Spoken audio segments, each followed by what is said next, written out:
Hey,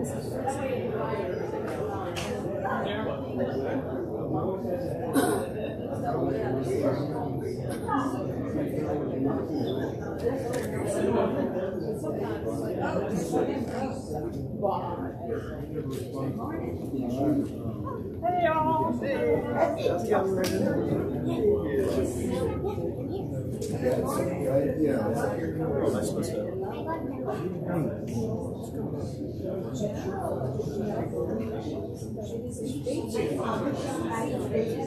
We always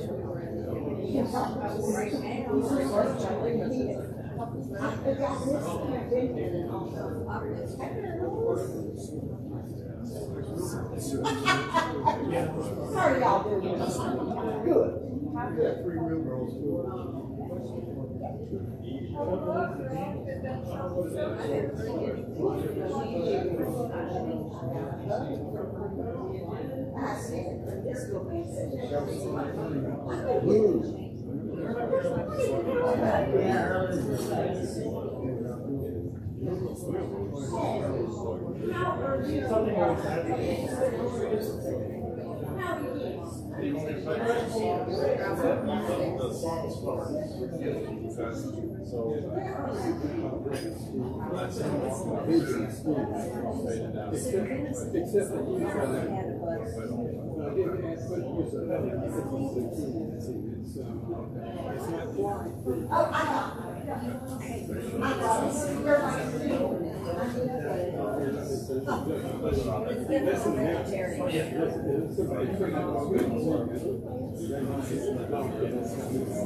It's getting that last bit. So all four of you are here. So everyone's good.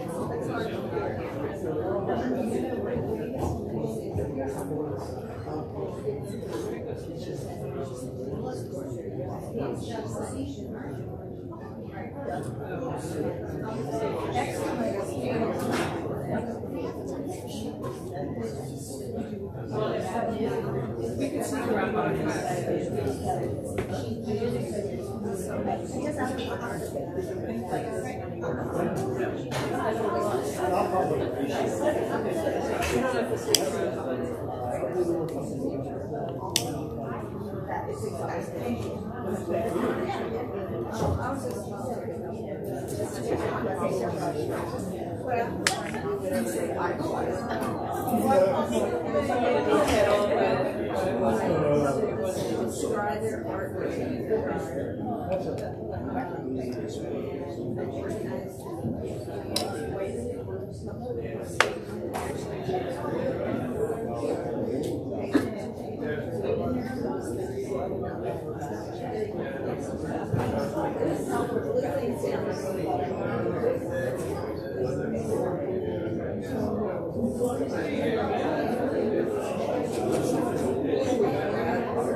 Just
Inch by inch, row by row, gonna make this garden grow.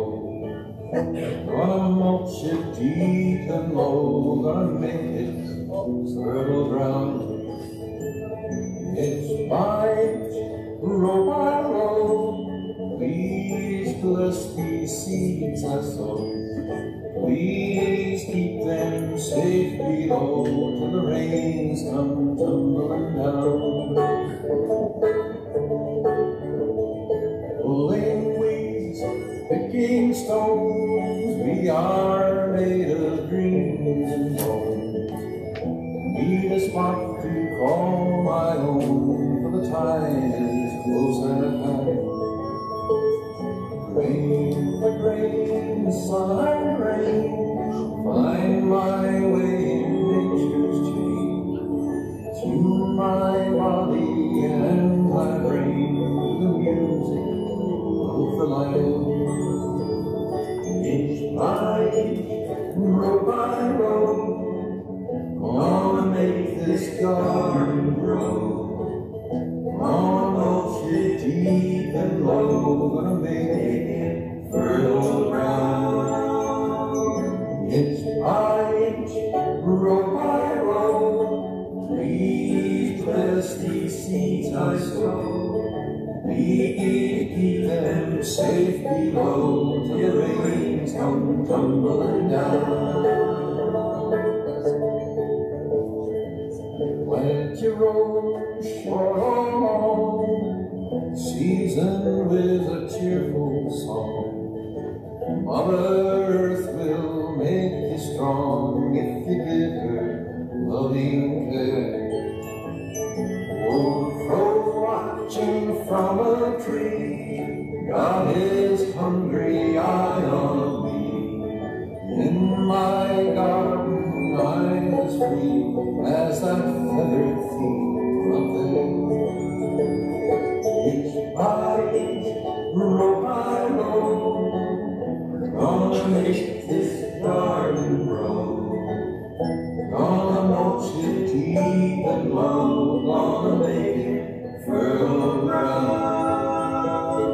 each bite, row by row. Please bless these seeds I sow. Please keep them safe below till the rain comes tumbling down.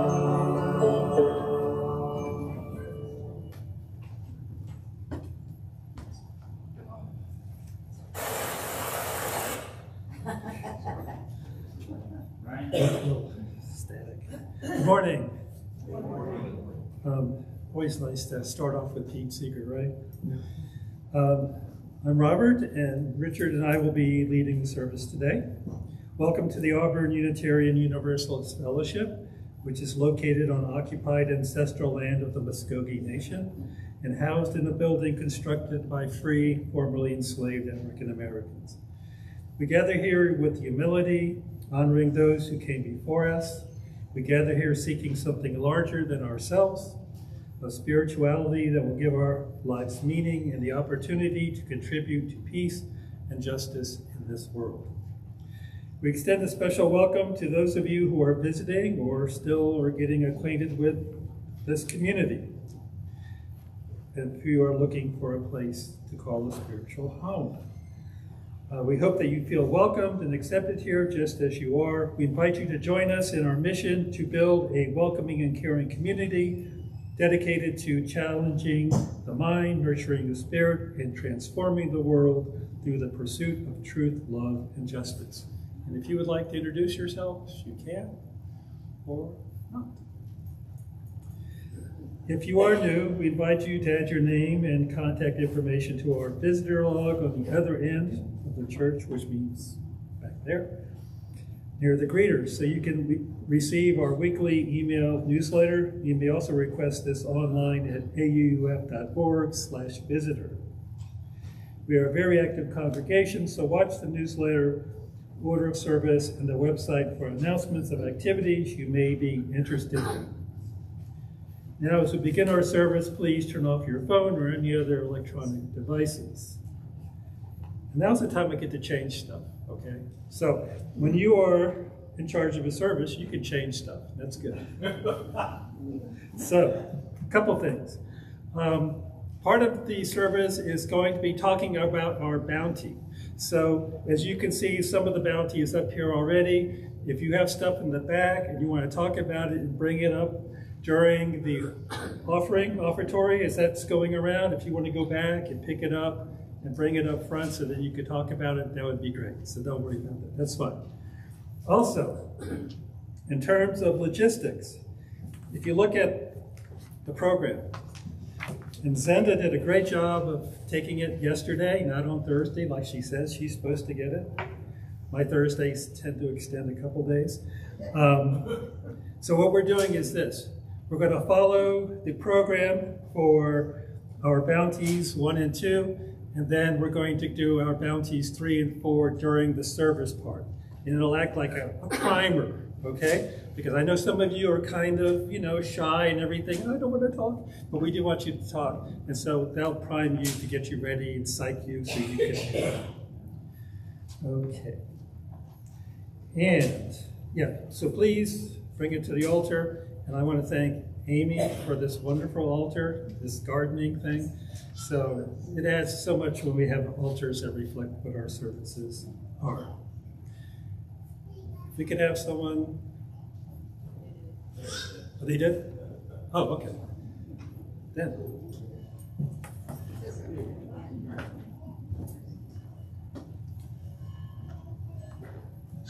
Our opening words are presented by our soil expert, Kirk Iverson, who will tell us about soil preparation.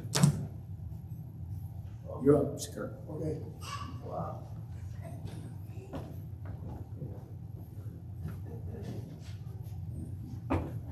Good morning. On behalf of the soil, I'd like to make our appreciation for being the prime word, I guess. But I think my point today would be it's all a cycle, and all the parts of it are together, and they're all important. So we have to start somewhere, so we'll start with the soil. As far as our food and our bounty, Soils, like every other part of it, very important. The sun, we have to acknowledge for giving us almost all of the energy of this that runs the system.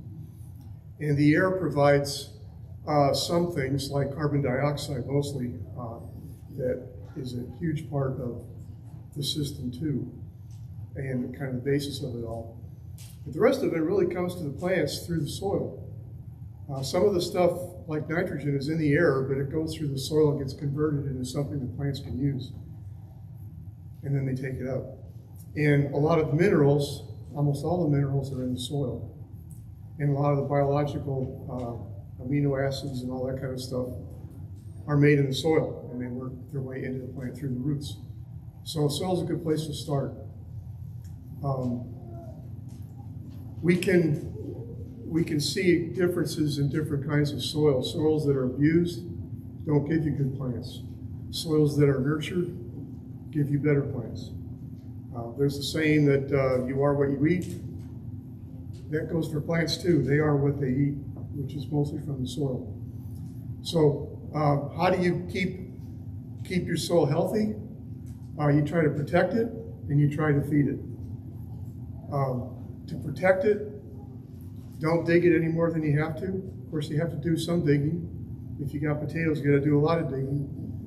But don't do digging just for the heck of it. It doesn't serve any purpose except to damage the soil.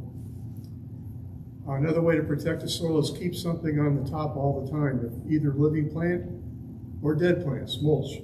If you put mulch on your soil, on your garden, that's protecting the soil. You can grow a lot of cover crops during the winter or odd times in the summer and leave them on the surface when they die, and they protect the soil. They keep the temperature moderated. They reduce evaporation. If it's plant material, it eventually breaks down. Some of it goes into the soil. Some of it just feeds organisms on the surface of the soil. But you've got to, one thing we always have to remember is that the soil is a living ecosystem, and there's just as much life underneath the soil as there is on top of the soil, on the plants you grow. You've got to nurture the roots. You can nurture the roots by feeding them, compost, fertilizer if you have to. Sometimes you have to. It's like a medicine, I guess. If you got a problem in the soil, maybe you have to add something. But if you feed the plant residue back into the soil as compost or something, then you've almost got a continuing system. So it's the whole cycle thing. If you want to feed the soil, one way to feed the soil is to always have something growing in the soil. The soil gets its nutrients from plants. Plants have waste matter just like animals do. The waste matter in plants comes through the roots. And you'll find most of the bacteria in the soil are living on the plant roots, eating that stuff up. And then other things are eating them. It's a big cycle. So if you stop growing in, say, the winter, the soil's not getting fed, but those guys in the soil are still hungry. So if you want to keep the system working, you feed it all the time. If you've got tomatoes in the summer, cover crops in the winter would be one way to do it, or grow something else. Keep that cycle going. Don't till the soil again, because you're cutting off the fungal mycelia that actually infect the plant roots, and they pump nutrients and water and chemical signals into the roots, and the plants can communicate with each other through these fungal mycelia. And plants over here getting attacked by some kind of pest, plants over here know about it from this network that's going on, the original internet. And these plants will start making compounds that will resist these pests before the pests get to them and help out with that. And finally, the last thing to nurture the soil is to make a diversity of things in the soil, things growing in the soil. Don't grow tomatoes year after year after year. Mix it up. Take a 2-year period and count how many different plants you got growing. Tomatoes, peppers, corn. Cover crop each year. Is it one species of cover crop or several species of cover crop? Give it a balanced diet. We like a balanced diet, so do they. We can test the soil and see that different plants support different microbial populations. If you got nothing but tomatoes, there's a certain microbial population there. You got peppers, it's a certain population. You rotate them together, then you've got a mixture of things. Does that help your plant yield? We don't know. We can't measure that yet. But every year we seem to be coming up with more ways to describe what's going on. So that's my point. It's all a big system. All the parts are important, and to have a healthy people, you need to have healthy plants, you need to have a healthy soil.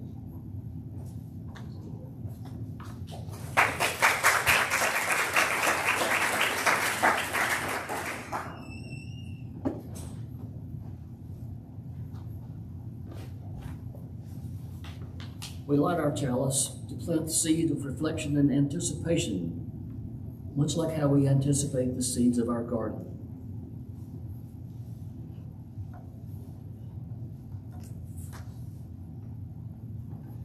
This is going to take a while. The seeds in our continent, the seeds started about 10,000 years ago, give or take a few thousand years, in what is now Mexico. A Native American woman on her foraging expedition noticed a small weed, teosinte by name, which had a little seed head on the top of it about that big. She took one home, tasted it, tasted kind of good, planted it. She realized that she could plant it and make more, and sure enough. And a couple of thousand years later, in the 1500s, when Spanish conquistadors started invading the Americas, corn as we know it was scattered throughout the Americas, Central and South of Central America and North America. So maize was the foundation of civilizations of the Olmec, Inca, and Mayan empires, as well as all the Native Americans of the Southeast. Further south in Peru, potatoes were the basis of their civilization. So the ultimate harvest starts with the seed, and each grain or kernel held the promise of the next generation, and the generations beyond that. The continuous effort of primitive breeders ensured that the next generation had higher yields, was more disease resistant, and was more nutritious. We also light a candle to acknowledge the suffering in the world. We cry for those individuals and families at our southern border who are separated from loved ones. May our elected leaders work with good faith to develop policies that reflect the dignity and worth of everyone seeking a better life for themselves and for their children, free from terror and deprivation. We also lament the ongoing tragedy in the Middle East, where the latest war has separated and killed innocent civilians and caused unfathomable destruction of homes, hospitals, and historical infrastructure. One of the ways we care for the community is by sharing our joys, concerns, and milestones. We begin with a silent sharing and invite you one at a time to drop a pebble in our communal bowl. Andrew will provide the musical meditation.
If you have a brief joy, concern, or milestone you'd like to share with the congregation, please come to the front and use the microphone. Please maintain social distancing. Coming to the microphone after the person in front of you has finished. If you are joining virtually, please share your reflection in the YouTube chat box.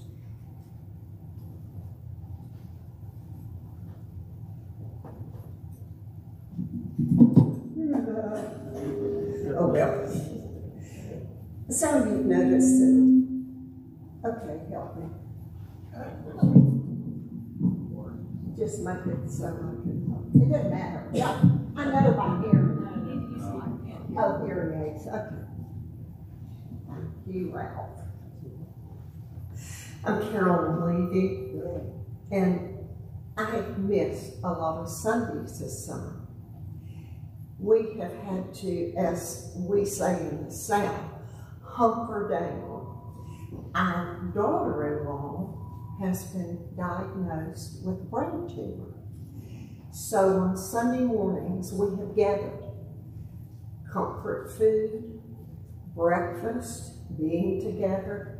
My grandsons have been flying in and out. Now that's the scary part. Here's the good part. It is not cancer. It is big. She's had it for a long time. The surgery is going to be done in Vanderbilt.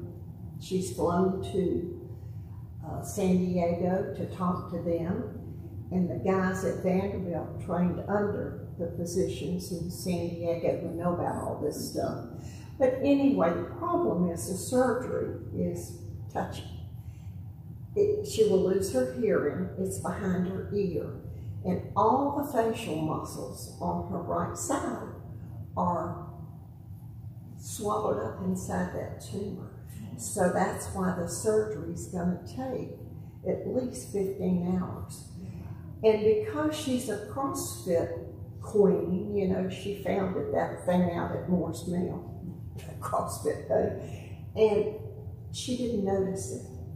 Because if you exercise and really exercise, she's been able to compensate. They think she's had it about 15 years because it's so large. But anyway, that's why I'm not here, and there may be other Sundays in the future. She has surgery in September that I won't be here. But it's not, I have missed y'all more than you will ever know. But when I got summoned to the breakfast brigade out there, I went. Because it's time for us to gather as a family. And I just want everybody to know where I've been. Thank you.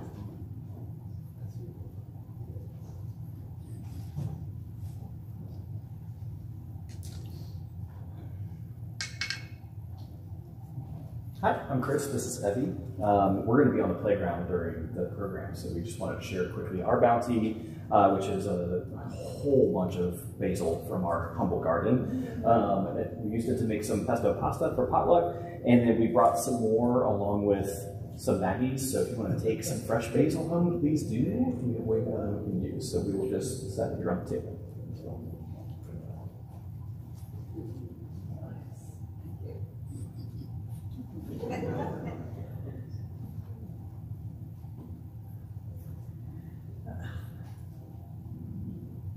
I'm Cindy Renke, and I thought I'd bring a piece of joy. We sometimes despair about community and coming together. My aunt turned 95 on July 1st, and her three daughters had planned for her to go back to Maine, where she had lived for at least 60 years until she couldn't stay here anymore and moved down to Rhode Island with one of her daughters for a celebration, but she fell and broke her tailbone, so she couldn't do it. So they came up with the idea of having people send her birthday cards, hoping to get 95. As of her birthday, and I haven't heard an update since, she had 165 cards.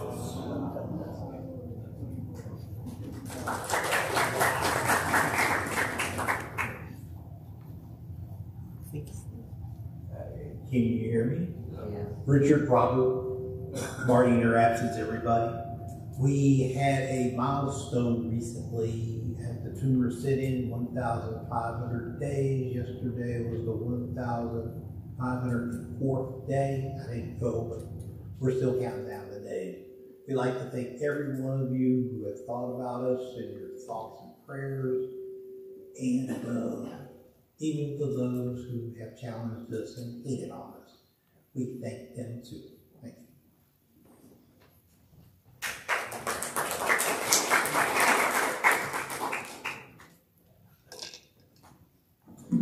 And Jim?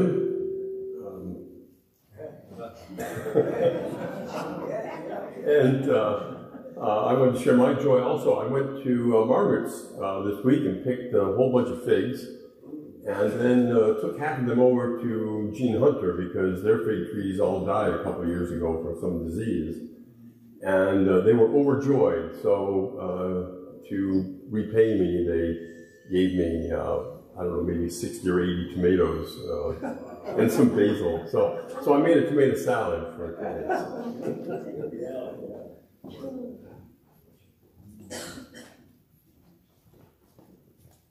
Step back a little bit.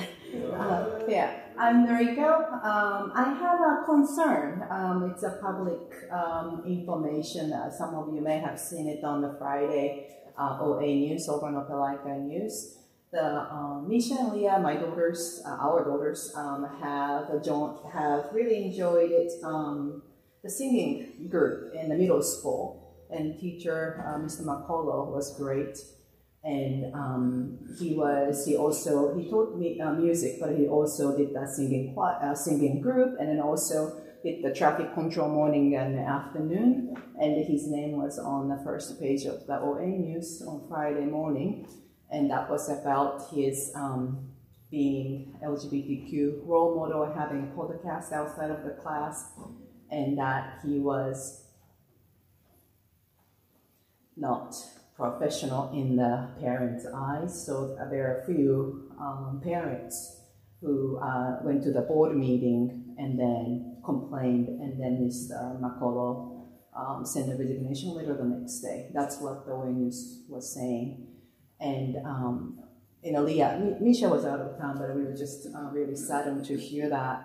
He has been a really great role model, and he was probably, a lot of you know him in Pride of the Plane. He was MC many times, so we were thinking about how we can kind of send words of support and that sort. But if anybody heard about that, please let me know. We like you. Thank you. I have a joy and a concern. The good news is my daughters, both of them, and my granddaughter will be visiting next week. The bad news is I'll be undergoing infusion chemotherapy for metastatic prostate cancer, so you'll be seeing a change in me in the coming weeks. I'm sure some of you have had chemotherapy. I'd love to hear your stories, and we can commiserate. If you're a gentleman over 40, when you have your annual blood test, you should have a PSA, prostate-specific antigen test, that should return value in the low single digits. When that number starts to go up, be prepared for a whole lot of additional testing, and it's not fun.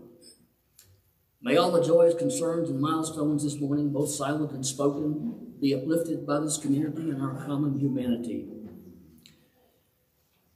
We're going to have the giving of a plate by Connor.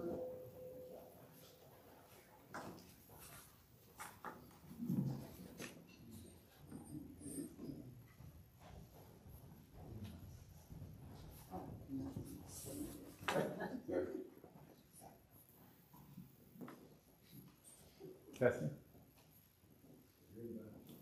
Okay. Yeah, good. Hi everyone, Connor, Social Action. Time flies. Second Sunday, giving of the plate. This is another nomination that we took back in March for organizations we'd like to support. So this month it's the Auburn chapter of PFLAG. It's an organization we've supported before, an organization we'll continue to support in the future, I'm sure. They believe in the they believe in the importance of diversity and equality through education, advocacy, and support. They're investing in the future where our differences are celebrated. So that's our organization this month. See you next second Sunday. This is Auburn too, by the way. Who I'm sure you know. Okay, thanks.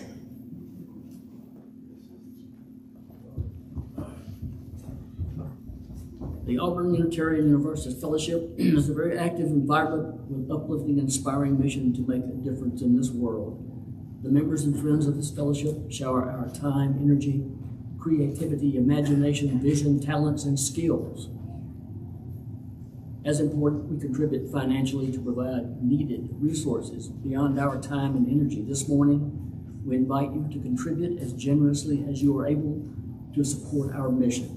You may donate online via PayPal at auuf.org/donate.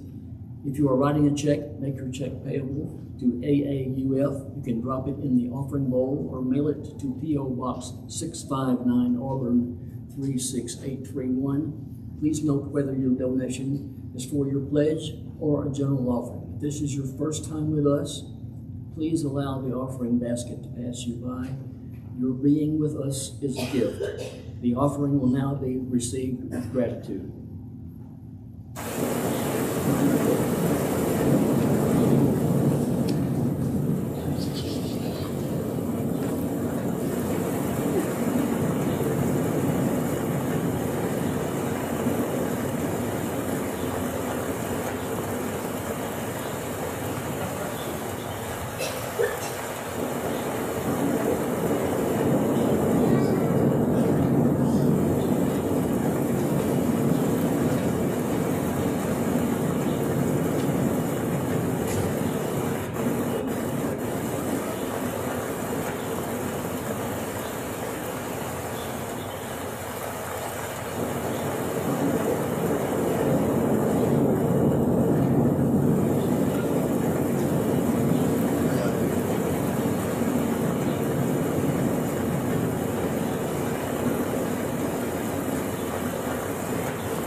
Our next words will represent how we tend our bounty and will be presented by Noriko Oy.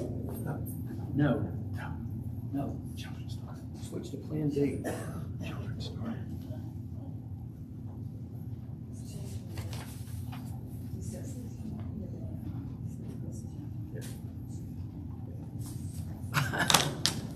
Our moment for all ages will be presented by Amy Kaiser. I'm going to just pull a chair up here. So all young people or people who feel young, be ready. Right.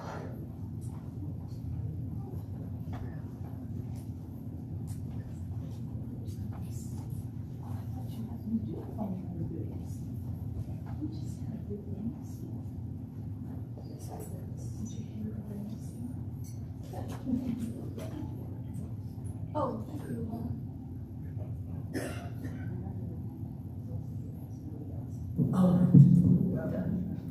Okay. How many of you all have a garden? Oh, wow. You too? Oh, yay, everyone. Name one thing you planted. Or is wrong? Cabbage. Tomatoes. Lots of basil. Lots of basil. Oh, there's right here on this table. What are you growing in your garden? Mint. Mint, basil, tomatoes, cabbage. You got to get something different from your helpers here. Squash. Squash. Wow. Well, this book is very short. It's a poem by one of my favorite writers. It's called The Everyday Garden. So I want you to see if what Cynthia Ryan puts in her garden is the same as what you put in your garden. Okay? So you're listening for mint. You're listening for lots and lots and lots of basil. listening for tomatoes, you're listening for cabbage, and oh gosh, Chris, gosh, everyday plants. The everyday garden has a strawberry patch, a bee plant, a round bug, and a worm.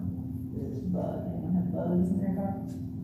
Yeah, there's that one. And there's a worm. And worms? No one goes. So all throughout, Cynthia Ryland drew the illustration so there's always a worm and always a bug. So keep your eye on where they are. There are big red tomatoes the worm or the bug. The worm crawling up the tomato plants. It's a bug. There you go. There's the bug. There are big red tomatoes on a thick wooden pole, and an angel the wind loves to turn. I think the angel is probably the wind indicator. It spins round and round.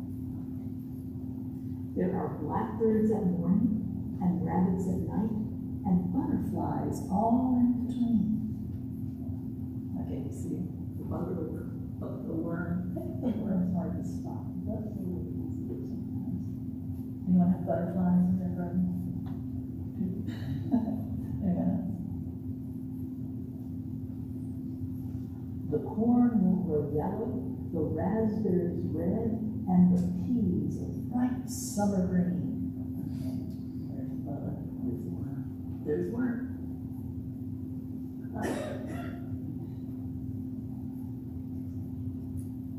The everyday garden likes sunshine, of course.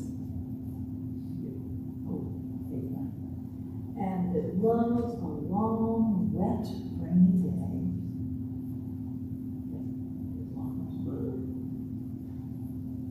And when all the carrots decide to stop growing, it gives all its carrots away. Yeah. And that's it. So, may your minds be open to new learning. May your words bring truth into the world. May your hearts know love and your hands do justice as you go your ways. As you go your ways. As you go your ways. So revised program. So we heard from Kirk how we tend the soil, and then we heard from Richard that we need the seed, and then next we need to tend. And Marika's going to talk about that.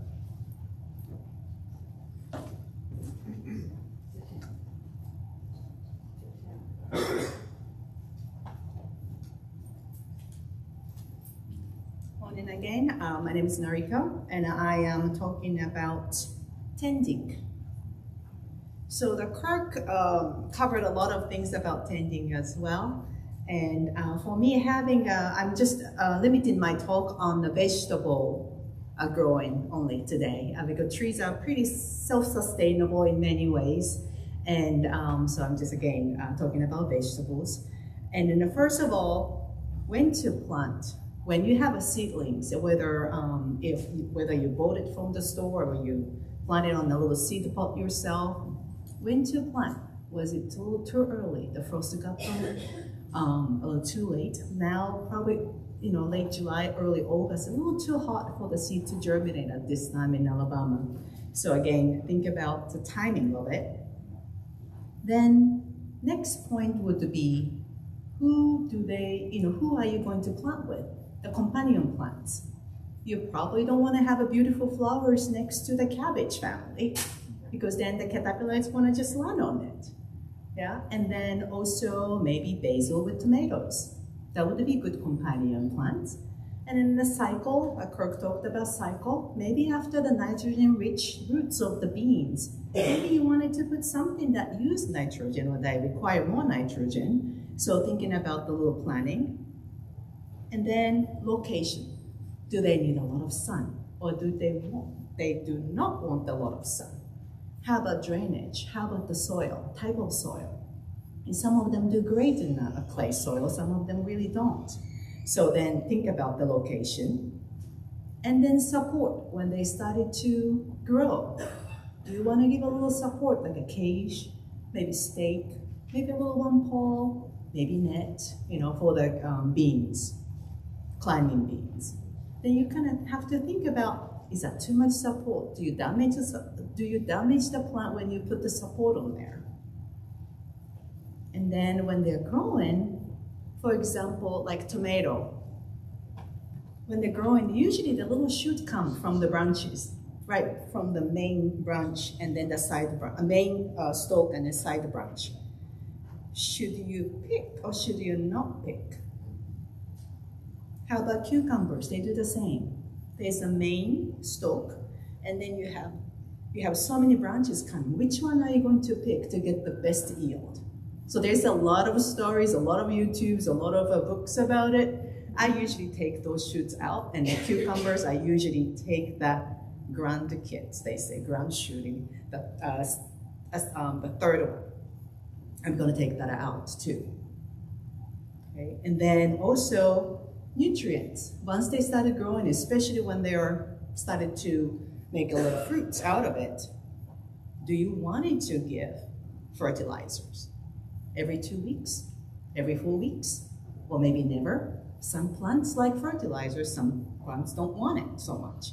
Same with the water. Some of them love water, some of them don't. On the back of the service of order, there was evidence, garden is evidence of faith. To me, garden, especially vegetable garden, is a reflection of education and a reflection of human development, or animal development you can call, because it's the same. For me, did I put the kids out a little too soon for that situation? Were they prepared? Do they want a lot of hugging? Do they want the verbal encouragement? Some kids just don't want a lot of that. Some kids just want just a little tiny bit of encouragement, just want to be left alone. Like all kids, they don't want a lot of attention. They just want to be admired. But if you put too much water, too much sun, they don't want it. And they're going to, going to decline. Companion plants. Did they have good friends? Did they have a good support system with them? So all of these things just make me wonder when we see next generation of, next generation, did we support enough? We just needed one stake rather than the cage, like overprotection. So for me, it's a reflection of education and again, human development. Thank you.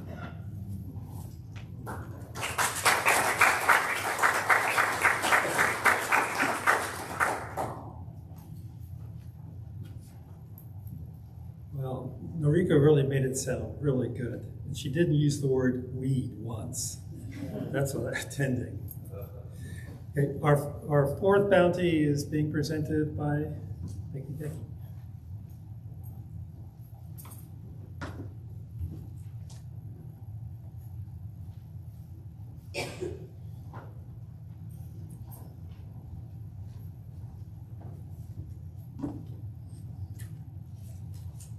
Hi there.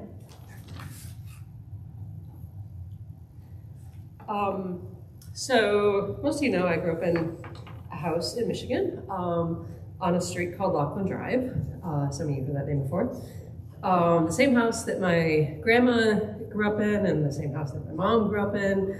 And both my mom and my grandma were big gardeners. And so by the time my family moved back into the house after my grandparents died, the gardens were like generations old and they had all these old flowers that had, lived there forever. And so my mom used to brag about how old her garden was because it was really beautiful. She used to tell me she had these plants called hollyhocks, these really tall plants that she said were brought over here from Hungary by my grandfather's mother, I think, or something like that. So I still think it was the prettiest garden in the world. So I remember when I was young, both my grandma and then my mom working in the garden every weekend, And when they did, the neighbors would stop by and they would chat because there were a whole bunch of other families on Laughlin Drive that had lived in the neighborhood for generations. So for example, the next door neighbor, his name was Jerry Wachowski. He and my mother had literally lived next door to each other for like 70 years. And when he was like 5 or 6, when both my mom and Jerry were young, he used to chase her around the neighborhood with these tall beans that fell off this tree. We used to call it the bean tree. I don't know what it was called, but it was down the road. So in the garden, they shared flowers, they shared memories, they shared stories. So sometimes I think that going out in the garden for my mom wasn't just because it needed weeding or it needed gardening, but it was because she just liked to hang out in the front yard and chat with the neighbors. So it was kind of like part of her community. So when I moved into our current house on Gardner Drive, just behind us, we didn't have a garden at first. And so my friend Sharon Roberts, who some of you know, asked me if I wanted to split a plot at the community garden on campus. And so we started spending our Saturday mornings at the community garden. And that garden also was definitely about community. On one side of us, we had the wife of the COSAM dean. I don't know her name, that's why I'm calling her a wife. I wouldn't normally call her that. And on the other side, we had this engineering professor, and there were a whole bunch of other families with kids who spent their days there too. So I learned all this stuff from the people around me. I learned from Sharon that you can just cover a garden with boxes and newspaper instead of actually weeding, which was this major epiphany in my life. I learned, this is important, that you cannot plant sweet corn and Indian corn right next to each other. I learned that the hard way. And from the wife of the COSAM dean, that's what I learned from her. The engineering professor went out of town all the time, and he basically gave us all of his tomatoes because he was going out of town like when the tomatoes were ripening. And Sharon, as some of you know, told very long, very meandering, very detailed stories to all of us. So after Sharon moved to Oregon, I finally built a garden at home, and this was a couple years later. During the pandemic, I had this huge amount of lettuce, and Amy Kaiser started coming over to pick lettuce for a bunch of people, to deliver to people. So she was doing grocery shopping for Conrad, and she was delivering lettuce to him. She delivered it to Amy and Peter, or Emily and Peter, and Emily's mom, I believe, Kitty, and some other people who lived close by us. So this was in like the very first few weeks of the pandemic, when everything was super stressful. Shannon had been laid off, and the kids were out of school and driving me crazy. I was afraid that my less than healthy lungs were gonna not survive COVID, which I thought I was gonna get like immediately. And every time Amy stopped by to pick lettuce, I was super excited, and I ran out there and we chatted from across the garden. And so we also created like a little bit of community in my front yard. And later, after the pandemic, I also found community in gardening again, and this time with bees. My friend Meadows asked me if I wanted to do bees together, and I was super excited to say yes. She had taken a bee class, but we both basically learned it together, and we continued to do so. Bees kind of have their own community, not unlike people. They work in a collective. They share their bounty. They have, they're full of awesome, empowered women. I won't say too much about the men. You don't want to know what happened to male bees. They each have an important job, and they have very complex relationships, and they live in a community. So the bees kind of have their own sort of version of my own gardening experience. Thanks.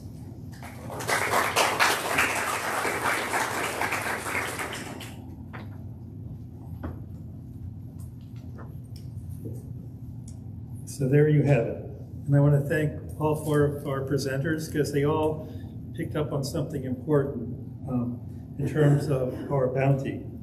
From looking at nutrients and seeds, to looking at companionship, generations, community, both plant and people, all these things working together. And I guess you can figure out what we're going with this, right? I mean, aren't we a garden? That's what we're trying to say. So now is a little time for sharing with food from our bounty.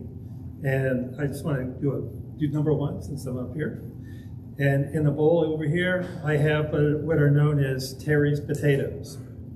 Many years ago, probably more than 20, I came across a recipe with red potatoes that included, olive oil and lemon juice and oregano and salt and pepper, and you just roast these potatoes in the oven. And for some reason, Terry came by one time and said, I love these potatoes. And every potluck since then, I brought these potatoes. And it was, when we stopped at COVID, that was really one of the worst things for me, health, but it was Terry's potatoes stopped. And then now again, it's been picked up again. And one thing too is that they're in a bowl. And this particular bowl was made by Potter Gary Wagner, who used to teach at Auburn University. And my potatoes got associated with Gary's bowl. And Jack and Suzanne used to be a former president of us, would help with potluck. And they always knew when I brought Gary's bowl, it had Terry's potatoes. So that's one of the things. And then a couple of months ago, some kids ate the potatoes and started chanting. They love potatoes. So anyway, from our bounty. So who is next? Terry, did you have? I do have a little story to share that has to do with harvest.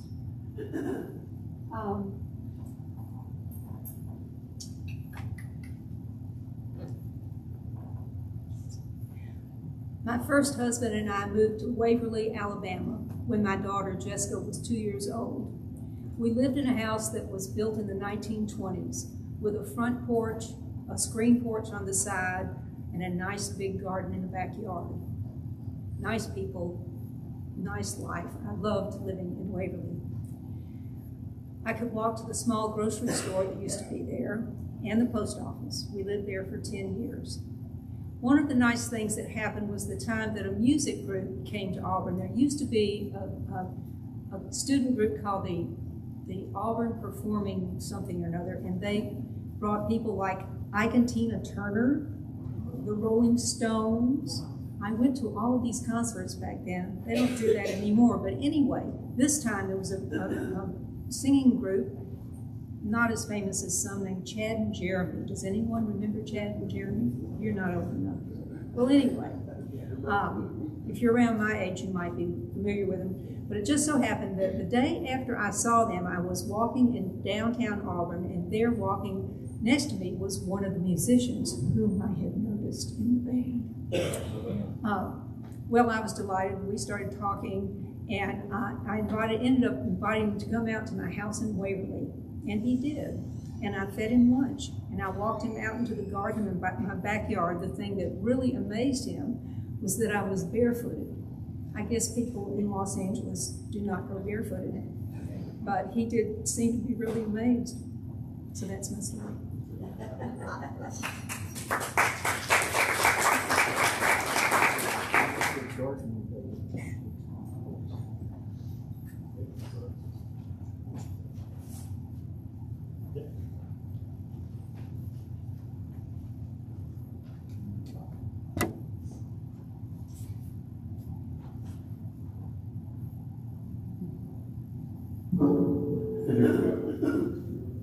Okay,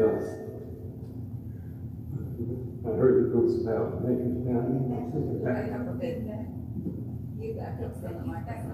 out here.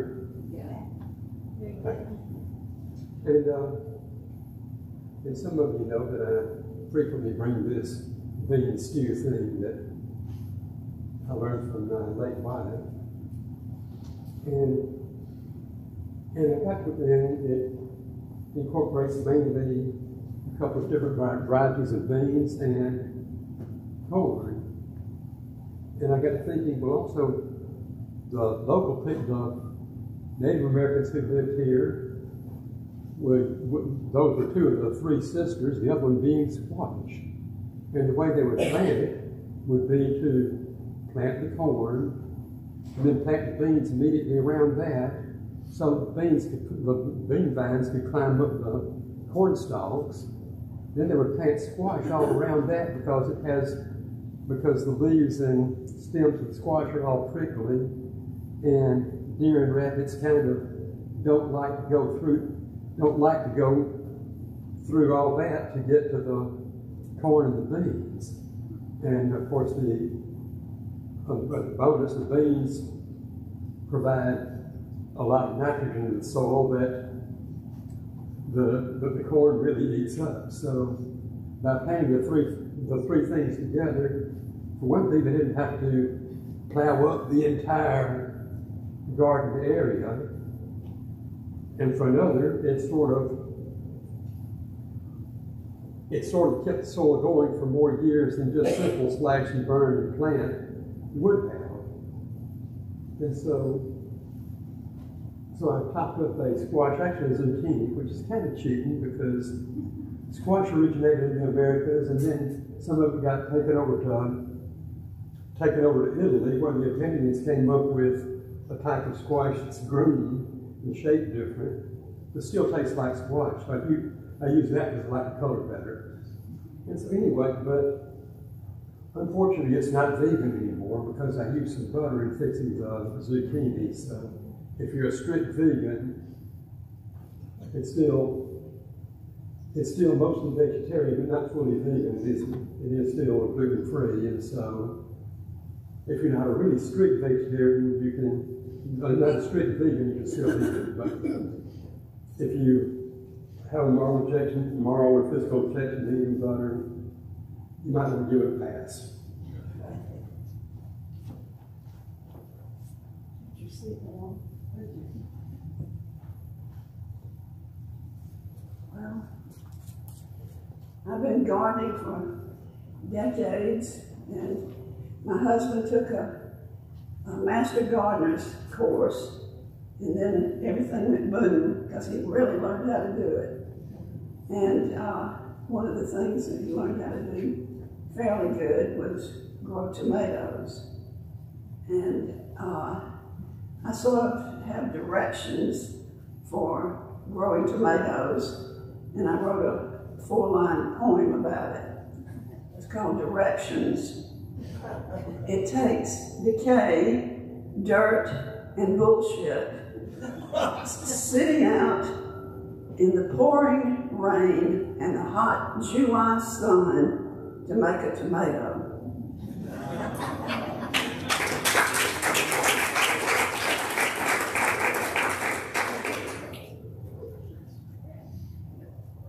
You have time for one more? Yeah. You sure? Cindy, are you going up? Yeah. We have one more. When I read about what the service was being about, what I thought about was not garden produce, but produce that we got from the land around us when we were kids. I grew up in central Connecticut, so the timing of this would be different from down here. But beginning of June, which is my older sister's my birthday, if we were lucky, we could go out in the back and find wild strawberries, enough to put on the top of our cake. In July, the thimbleberries would be ripe. Thimbleberries are sort of like a combination of raspberry and blackberry and grow in thickets. And we could go up the hill and crawl through the thickets and pick thimbleberries. And then beginning of August, which is where my dad's vacation always was, then we would go camping in northern New England, and blueberries would be ripe. And the big thing for this was, my dad always wore a hat because he was blue-eyed, blonde, and bald. And there was a hole on the top of the hat he wore in the summer. And the first thing we had to do was find a blueberry big enough to close that hole, and then we could collect a whole hat full of blueberries. Okay. I brought my plants. This is turmeric. Yeah? Okay.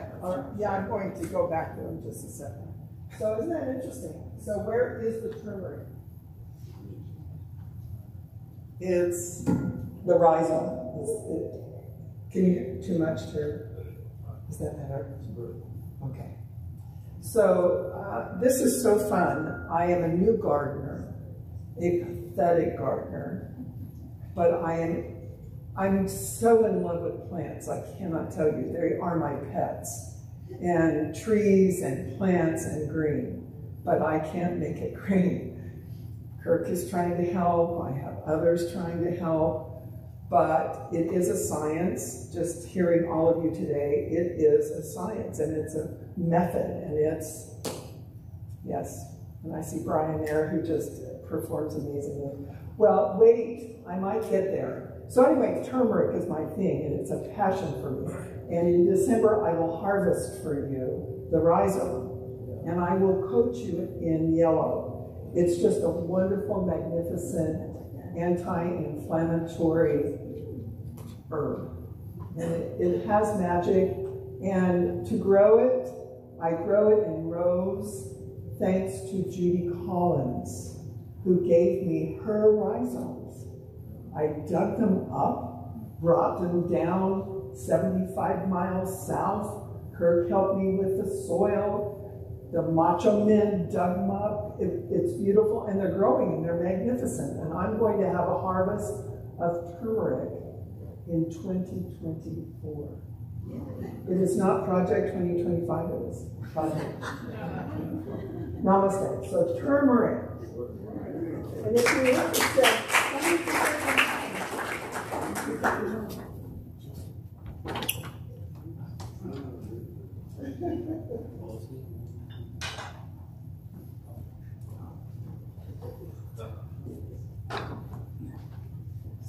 corn.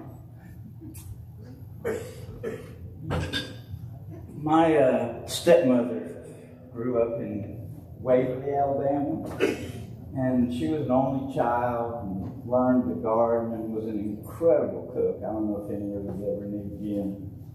And she had a way of bringing people together to help her do things.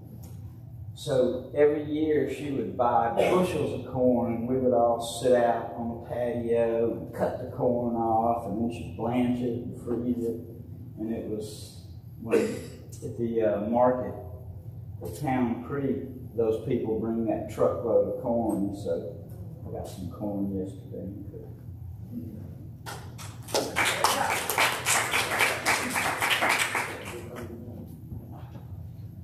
Now, I didn't bring anything here today, but I want to tell you that not long ago, I think it was either Carl or Jerry, I think they grew some plants here, and we were asked to pick up a plant, and I took one, and I put it in the community garden where I live. It's grown some. I mean, it hasn't produced any fruit yet, but it's grown up.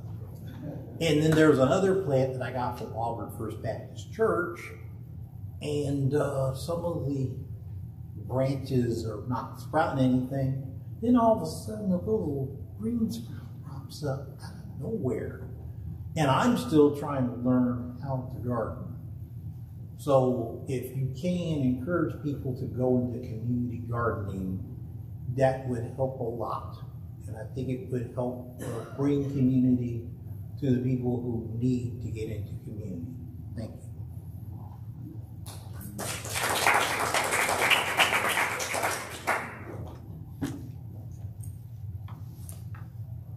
Thank you all very much for sharing. Our closing words are also in the back of the program, reflecting the July touchstone of faith, which I think is a really cool quote from Luther Burbank. A garden is evidence of faith. A garden is evidence of faith. We extinguish our chalice of community with fire committed. These we carry in our hearts until we are together again. Please stay after the service for coffee, tea, water, followed by potluck today. Are there any announcements?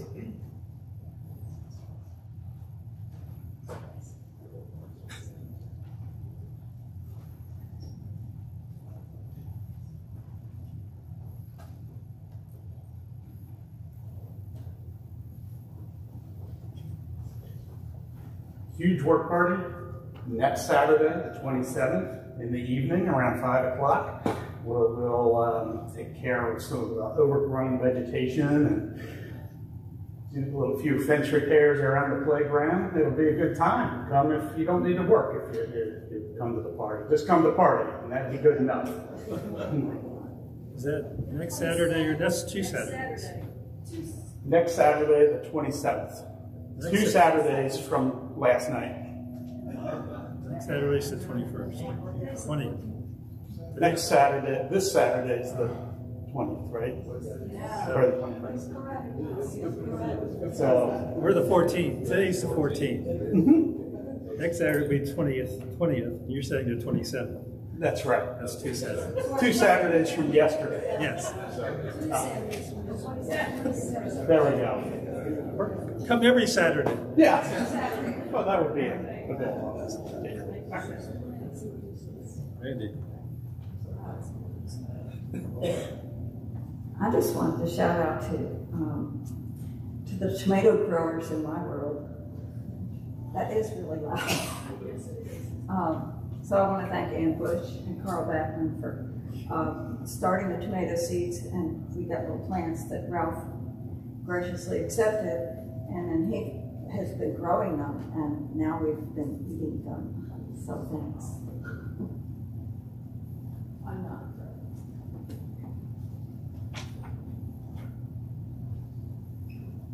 Good morning, everyone. Randy Millius here.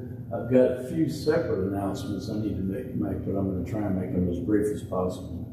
First is that I'm rising today to give voice to our very own Congregational Support Committee. Our current group consists of Reverend Marty, Peter, Emily, Noriko, Sally, and myself. We meet monthly via Zoom to share notes on any current situations within the fellowship, prepare for upcoming events, and review our own best practices and how we operate. Our committee wanted to make it known that while Reverend Marty was on her well-earned her time, that there is a system in place to support you and your loved ones. In these trying times we're living in, there are resources all around you to lean on. Our mission is to uplift our members and friends the best we are able to during their time of need.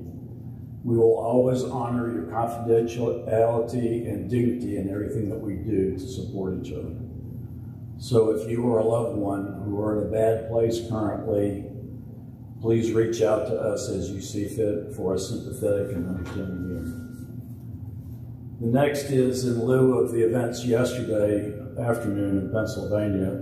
If you haven't heard, the UUA has made a public statement and an announcement concerning the events that unfolded. I personally want to align myself with the announcement that they've made, and also high hopes that the fellowship as well will participate, as these do represent our core values and our mission and everything that brings us together under one roof. So I'll just read the announcement verbatim and let it sit with you if you haven't heard about it yet. The announcement goes, Unitarian Universalism believes in the right of free speech and the democratic process. Attacks like those on Saturday's political rally weaken democracy, and the Unitarian Universalist Association condemns this attack. At a time when democracy is already at risk, these events will only make our political environment more precarious. As we prepare to meet this moment, we must return to our spiritual grounding and faithful practices. Take a breath, reflect together, wait for the emerging truth over quick speculation. Anchor yourself in communities and relationships that foster resilience, liberation, and strategy. Cultivate nuance and seek out deep wisdom, political analysis, and spiritual grounding as misinformation will be rampant. Our Unitarian Universalist tradition is rooted in the values of human dignity, justice, compassion, and the democratic principles we all hold dear. We will remain vigilant in our commitment to protecting our democracy and the integrity of its principles and the rights of all its people. Let us keep love at the center. We are in this together. The last statement is a new event that, well, speaking as board president, a new thing that we have started recently is making space and time available for board issues. We will attempt to do this at the beginning of every board meeting. The inclusion for our members who wish to speak publicly about their concerns, suggestions, or approval of the board's actions and initiatives are what we seek out. In the spirit of openness and transparency, we want to make ourselves available to all the members and friends of this fellowship. Two caveats.